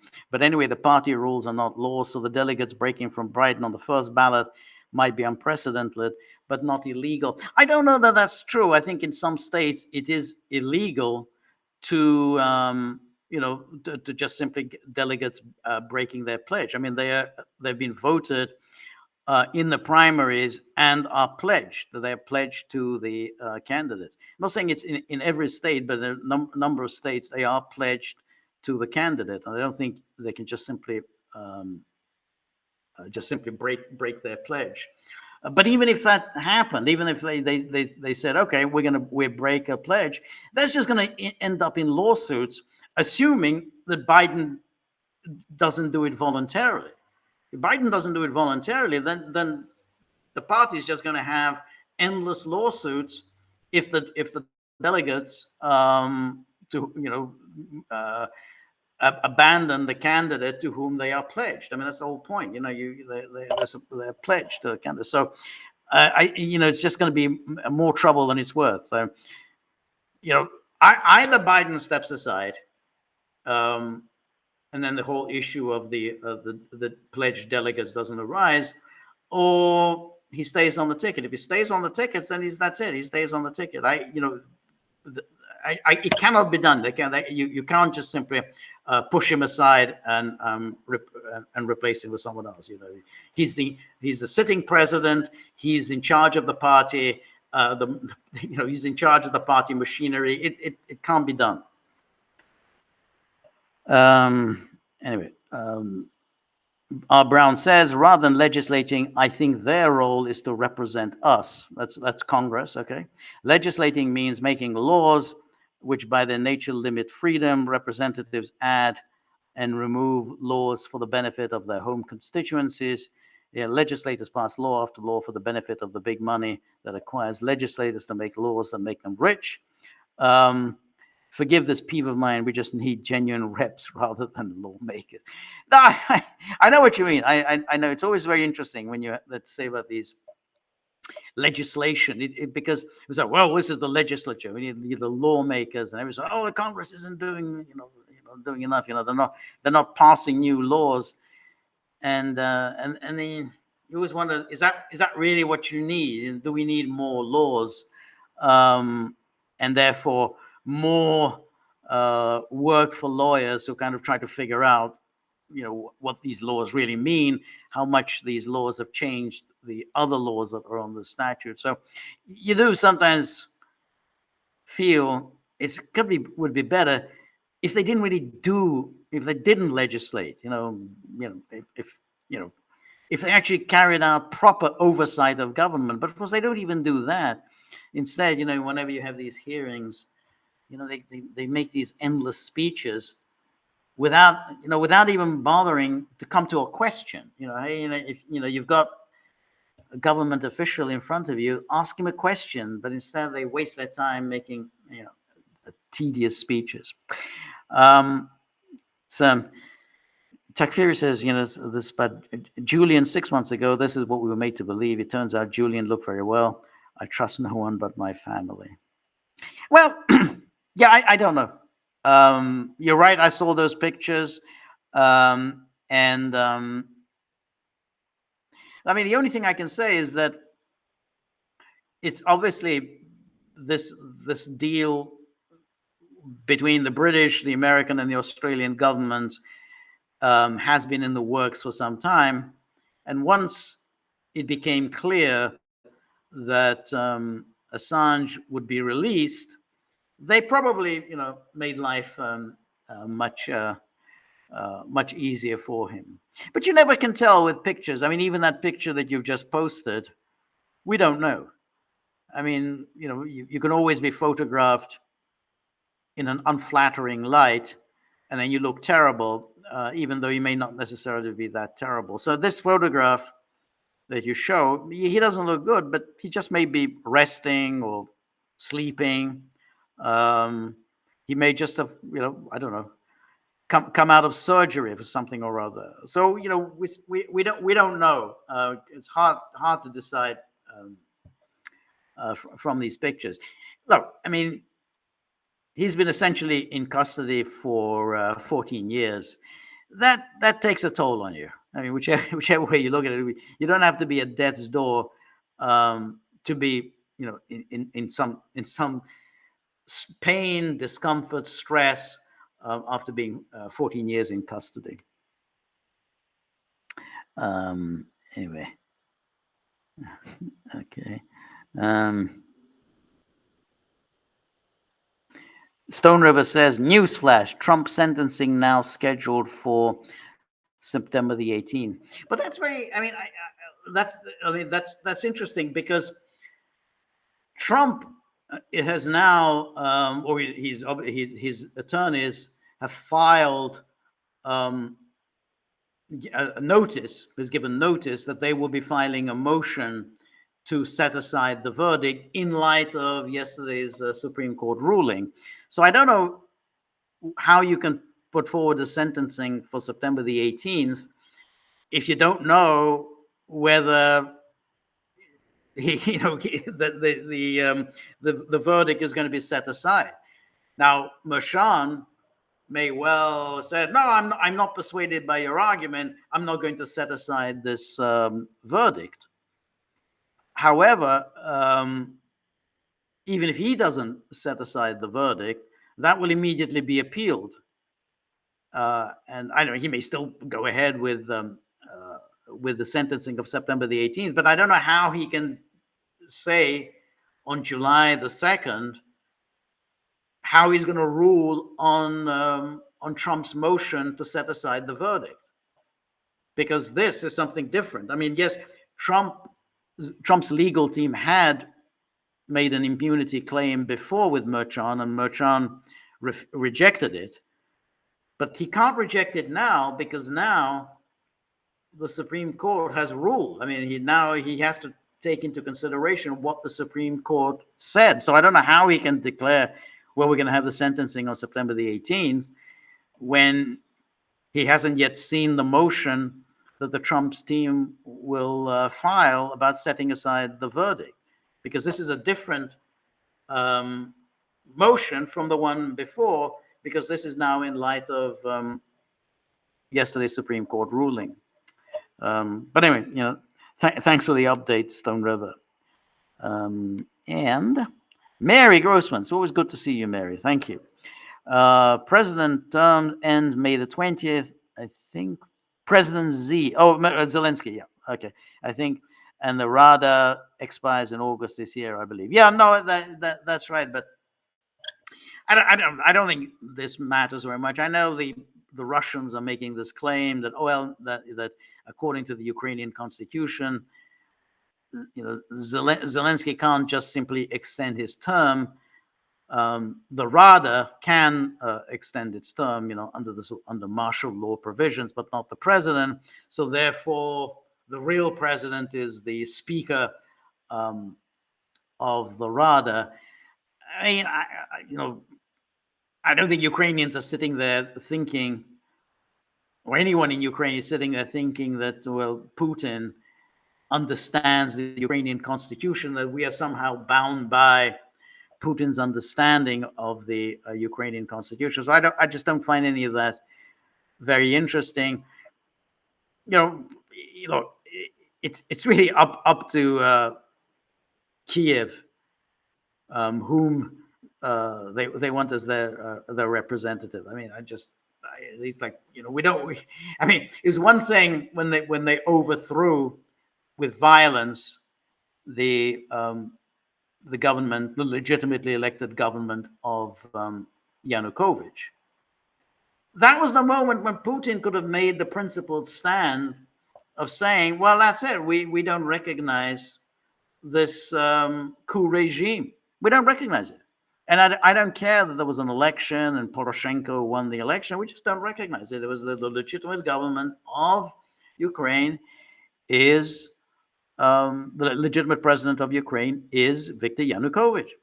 But once the Russians abandoned that position and were happily negotiating with Poroshenko, who was an illegitimate president, it's a bit bloody late now to start making this hair-splitting argument that the real president of Ukraine is the speaker of the Rada. I think it's a waste of time. I just see no benefits at all from it.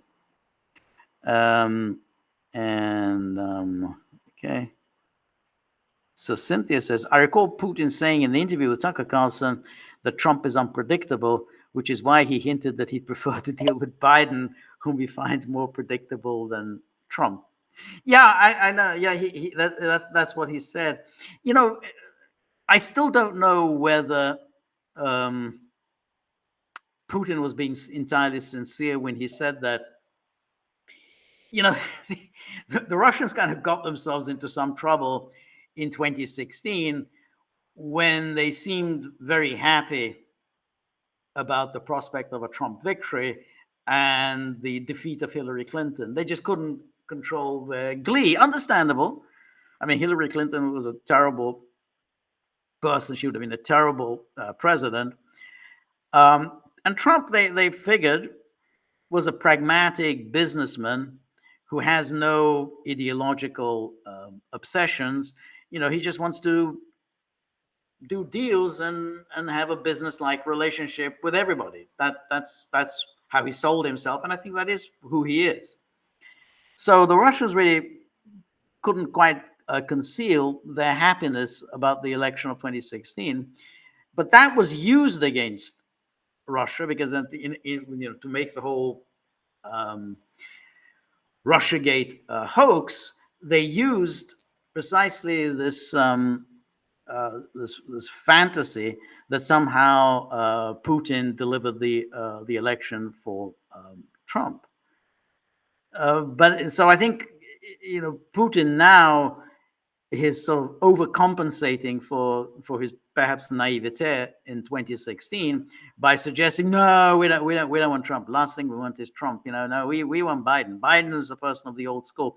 I can't believe he was being entirely sincere there. I mean, this war is Biden's war. This whole thing started when Biden Biden and all his officials made clear that they had every intention of pushing Ukraine into NATO. They intended to do it during Biden's term. So this whole thing has been essentially created. The crisis was created by Biden. So I think it's hard to believe that that Putin was being sincere, that he prefers Biden. Biden is president on January the 20th, 2025. Things are going to get worse in Ukraine. This is Biden's not just going to give up on this. So sorry, and with Trump, I think who knows? You can't predict what Trump will do, but at least there's a chance that he'll bring the war to an end. I'm not saying that it's a good chance. I'm not even saying it's 50-50, but at least there's a chance, maybe 30% chance that Trump will bring this war to an end.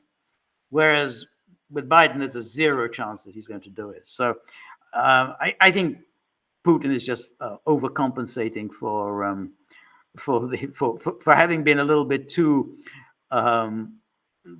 ebullient about Trump's victory in 2016.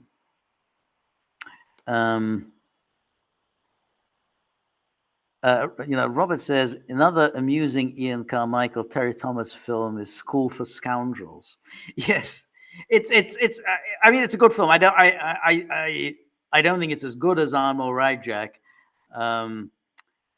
but it's and it also has Alistair Sim in it.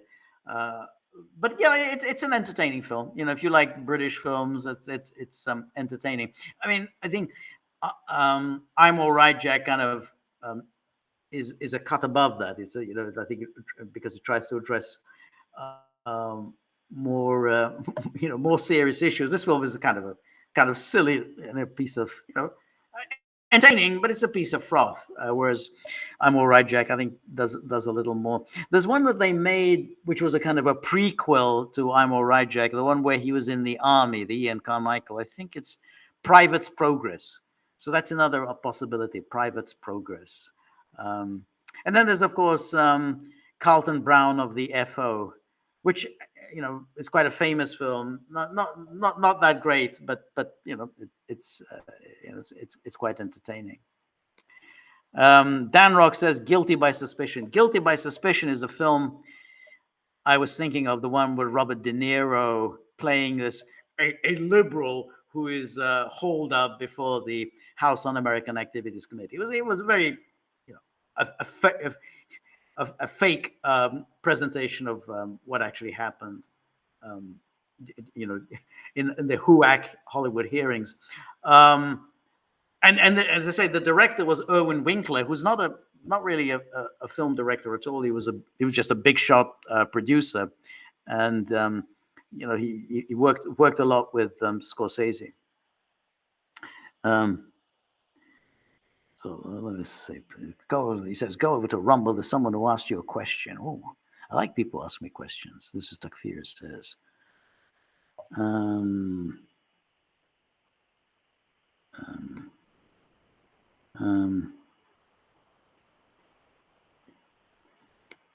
So some questions here. Challenger 6. There's a theory going around that Scott Ritter made up a story about his passport because he was told his oligarch friend in Russia was locked up. It seems Scott has closed the door on the subject. And then Challenger goes on. George, do you or Peter know if Scott Ritter's pal in Russia is still locked up and why? And then I have to say that I really don't know much about this. I don't really know much more than you do. It's a very odd episode because there was a suggestion at some point that the reason they took away his passport is that he hadn't, he has a criminal record. He has to notify the government if he's planning on traveling, and that's why he didn't do it, and so they confiscated his passport. But that obviously isn't what happened, because this whole thing has been going on for a long time, and Scott Ritter has been traveling all over the place for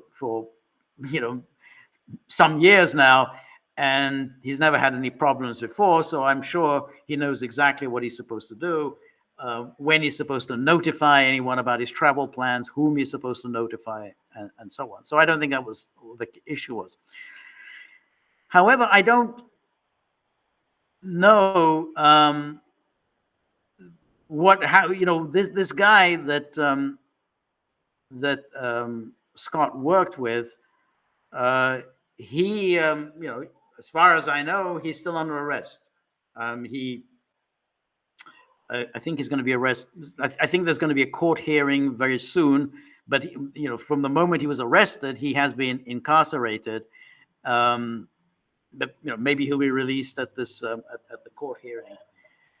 But I don't know, to be honest, what exactly was going on between them, and I don't know how that's tied to the passport issue, because if this person is has whatever, he's a fraudster, a crook, whatever. Well, that's and let's say he has ties with Scott Ritter. Well, then that would be a Russian issue. Then the Russians could just simply say, well, we're not giving a visa to Scott.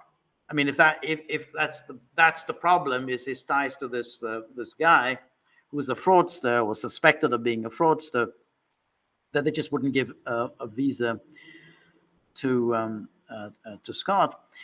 But that's not what happened. Again, it was the American side that confiscated the passport. It's only the American. I mean, the passport is given to an American citizen by the U.S. government, and the U.S. government gives you a passport. The U.S. government takes away your passport. So it has nothing to do with the Russians. But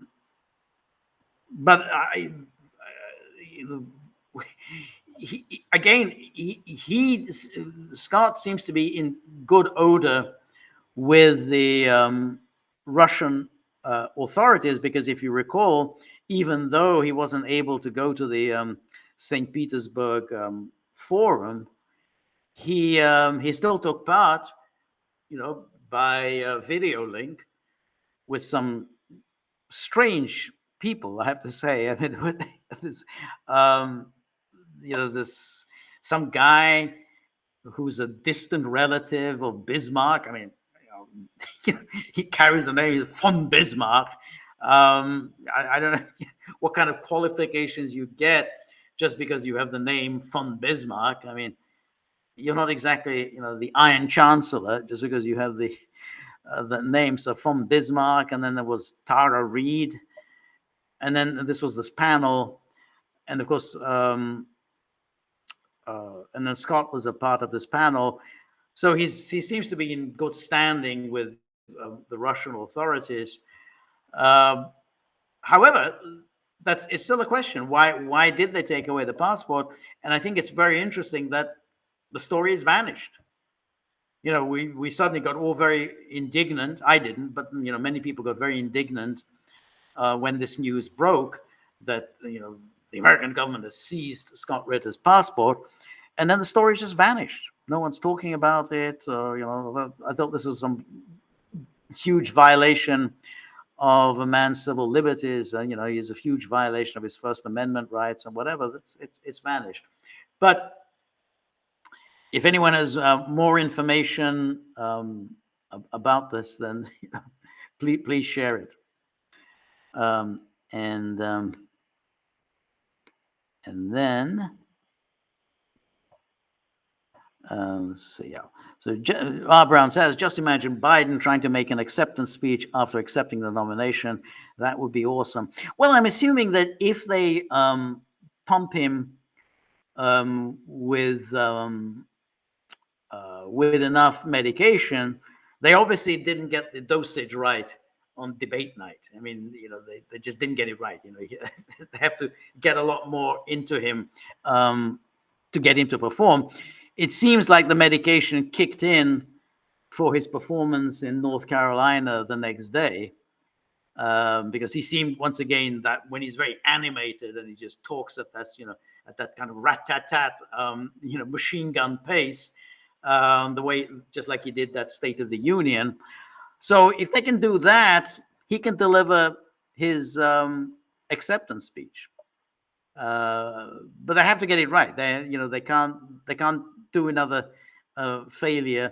And I think, as we've discussed before, clearly, I mean,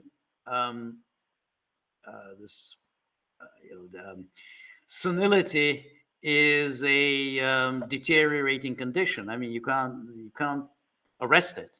So therefore, you need greater and greater dosages of medication, to be able to, get the patient to function.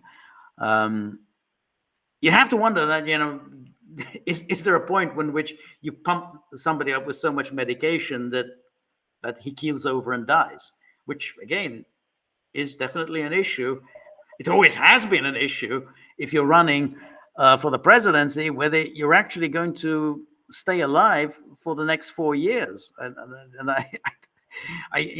no real indication that Biden will succeed in doing that. So I would imagine that he'll be able to deliver his acceptance speech. They'll make it short, just like he did that State of the Union. It was a much shorter State of the Union than any recent president. So like give him a boom, boom, boom. It rattles off his speech. Jill will be there. There'll be, the balloons will descend, and then they'll bundle him off. Anyway, R. Brown says, appreciate your insights. Thank you. I personally need an informed perspective to temper my thinking. It's easy to get stuck in your own echo chambers. No, that's absolutely right. Anyway, thank you so much, R. Brown. Thank you for your generous contribution. And then Dan Rock says, George, I'm just finishing your book, Bombs for Peace. Thank you so much. Thank you. Thanks for this great contribution. Are you writing anything at the moment? Yeah, I'm doing a kind of a follow-up. It's much more focused on the International Criminal Tribunal for the former Yugoslavia and how they kind of manufactured a story about Yugoslavia, and then how they kind of created this whole humanitarian narrative and creating all these international criminal courts, international tribunals, whereby the Western powers justify what they did by using their this supposed legal mechanism. Well, we're just following the rulings of the courts. Well, you created these courts, you invented these courts, and then you use these courts to justify what you did. So it's a kind of a follow-up to the Bombs for Peace. Anyway, Judy says, there have already been lawsuits against political party conventions. I myself was involved in a suit against the Democratic Party on behalf of Lyndon LaRouche's campaign for president. Courts have ruled that parties are private clubs and that primaries are held by state governments to facilitate but not control party rules. But there are problems with printing ballots, and there, Nevada and Wisconsin already have deadlines that will have to be changed by changing state law.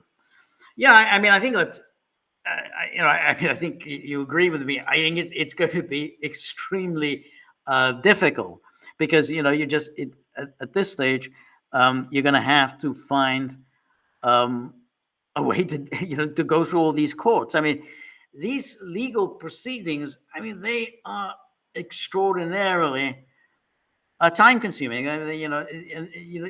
There are only very few months left before the election. You don't have the luxury of going of fighting out in state after state, all these different with the delegates. So as I say, my view is that either Biden steps aside or Biden is the nominee. But I don't think anyone is going to try and bundle him off the ticket. I think that's just loony. Anyone trying to do that. I think it's one or the other. He could step aside. I don't think he will. I mean, he's very stubborn. Jill, he obviously listens to Jill. She's absolutely refuses to do it. So I don't think he can do it. In which case, I think he'll be the nominee. And then what happens when he's a nominee? The Democratic Party will do what they did in 2020. They're going to go all out to try and steal it. And I think it's going to be very difficult to stop them. I mean, they're absolute masters of this. All the Norm Eisens and others, they know how to do this. In fact, the Democratic Party has always known how to do this. They've been masters of stealing elections for decades. You're going, we all know about Mayor Daley in 1960s, and we go back, long before that. We know about Lyndon Johnson in Texas in 1948. I mean, the Democrats, masters of stealing elections since forever. So that's what they're going to do. Once, however unpopular Biden is, they're going to say, okay, now we steal. Anyway. Mary Grossman says, Ritter, Larry Johnson on Judge Knapp said Ritter's passport was missing a physical check mark to designate his crime. The government chose that time to inform Ritter to turn the passport in for correction. He did go through the telephone call procedure. So his passport was missing a physical check mark to designate his crime, the government. But I don't know. I mean, if that's the case, then the question arises, well, why did it miss it? I mean, presumably, when he makes his application for his passport, in his case, he has to detail to the authorities his criminal record. So it's up to the passport issuing authorities to issue him with a passport where his crime is designated. It's not even up to Ritter. I mean, Ritter just has to fill out the form when he's applying for the passport. Now, I mean, did he fill out his form properly? I would imagine he would. I mean, I can't believe that he wouldn't. I can't believe that he would attempt to lie to the government, because that's a serious business. The government chose that time to inform Ritter to turn the passport in for correction. But again, I don't understand why they would.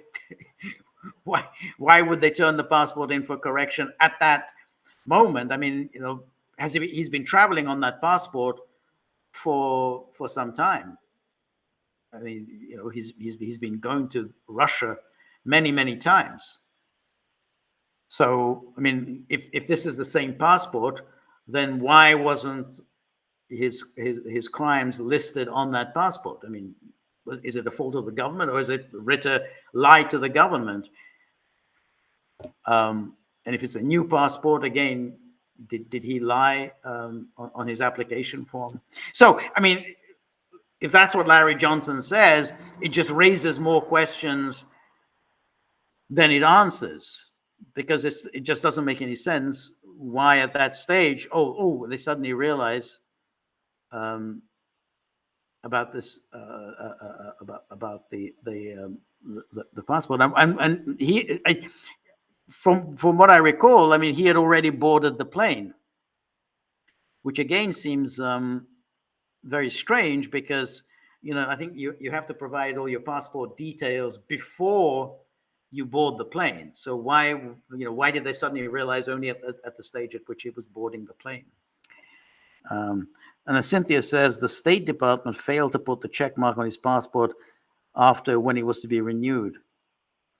So it was the fault of the State Department.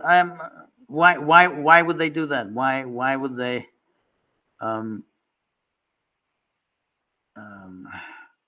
That just seems odd. I mean, if the State Department, if it's their fault, and then they bundle him off the plane, I mean, if it was their neglect rather than Ritter's neglect, I find that difficult to believe. I really find that somehow, they were the ones who made the mistake. And they were the ones who then bundled him off the plane. It just doesn't really make much sense. Okay. Is that? Did I? Anyway, my time is up. Well past up, and it's really been a great pleasure. I wasn't able to get to all of all the comments that people made on YouTube and everything because there were so many interesting things. However, we will be back. Oh, hold on. Somebody's saying Natalie. I'm looking at the page. Natalie on YouTube says, "I think that Ritter explanation was 100% made up by him. I think it had to do with his friend being arrested, and I think he's involved." I mean, I tend to think that that's makes a lot of sense because if you're thinking about the timing, but then again the issue arises that if he's arrested by the Russian authorities, so it's a Russian problem, not an American problem. Why would the Americans be seizing his passport, kicking him off the plane if it's a Russian issue? If it's a Russian problem, then the Russians would just simply not issue Ritter with a passport. I mean, with a visa, and that would be the sensible thing. It's okay. We're investigating this. If Ritter arrives, it's going to cause us an embarrassment and whatever. So we won't issue him with a visa. That's so